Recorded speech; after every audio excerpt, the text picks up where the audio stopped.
A 2024-es év augusztusában újra megrendezésre került a török-koppányi asztrofotós találkozó a Magyar Asztrofotósok Egyesületének szervezésében. A találkozó során számos közösségi programban vehettek részt a táborlakók. A kánikula ellenére is összefogott a csapat és közösségi munka keretében 5 szélfogóállás lett kialakítva a Szukics-tetői réten.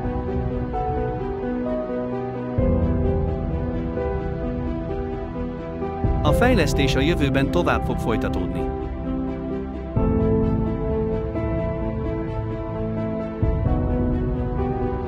A kiadós fizikai munka után közösen vártuk az éjszakát.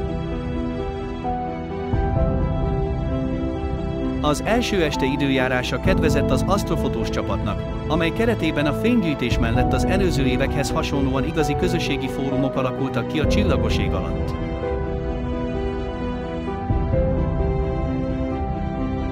Ezen este során beüzemeltük az Egyesület egyik 300/1200-as Newton távcsövét.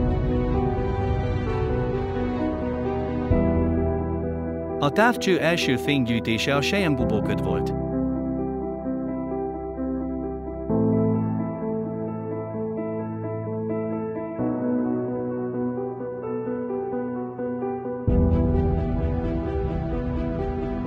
Augusztus 2-a újabb mérföldkő volt az Egyesület életében. Ezen a napon teljesítve lett a LEADER pályázat újabb szakasza, amikor is leltárba vettük az új távcsöveket és mechanikákat.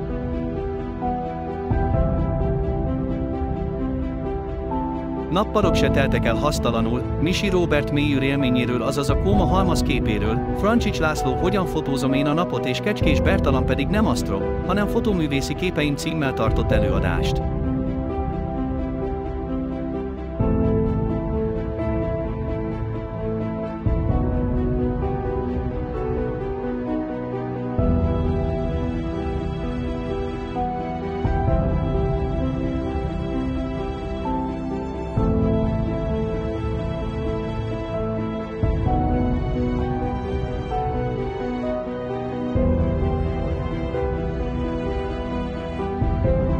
Ezt az évet sem úsztuk meg kiadós eső nélkül, de ez sem zavart minket, mivel tovább folyt a közösségi élet a Szukics-tetői réten, és a végén még a felhőkben is galaxist láttunk.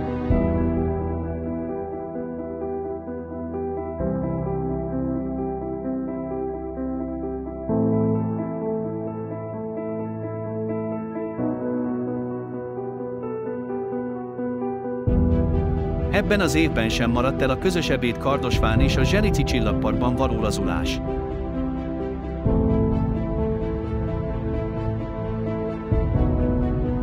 Na fussunk neki!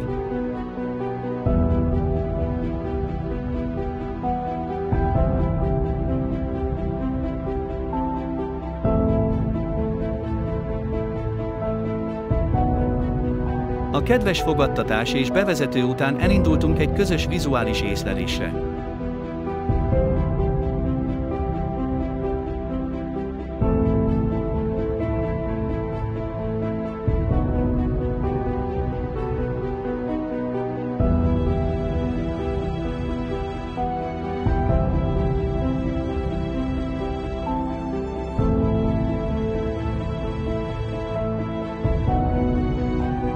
Itt volt igazán érezhető, hogy milyen sokan is összejöttünk, mivel alig fértünk el a kupolában.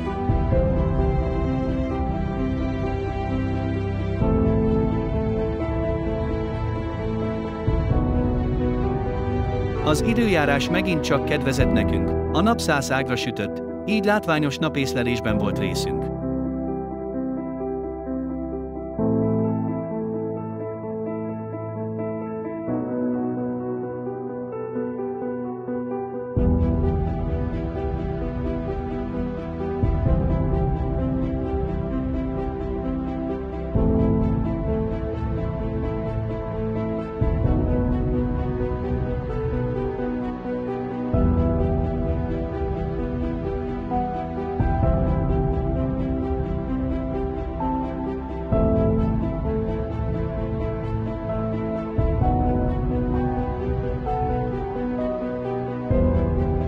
Végül, levezetésképpen, a planetáriumi vetítőben kényelmesen elhelyezkedve virtuálisan barangoltunk a kozmoszban.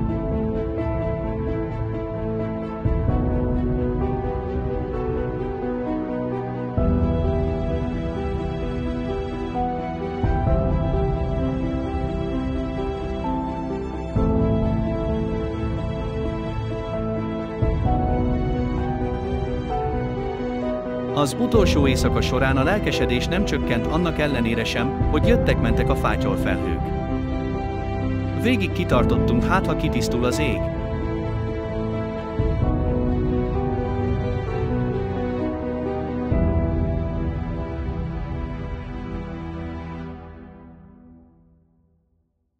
...2025-ben újra találkozunk.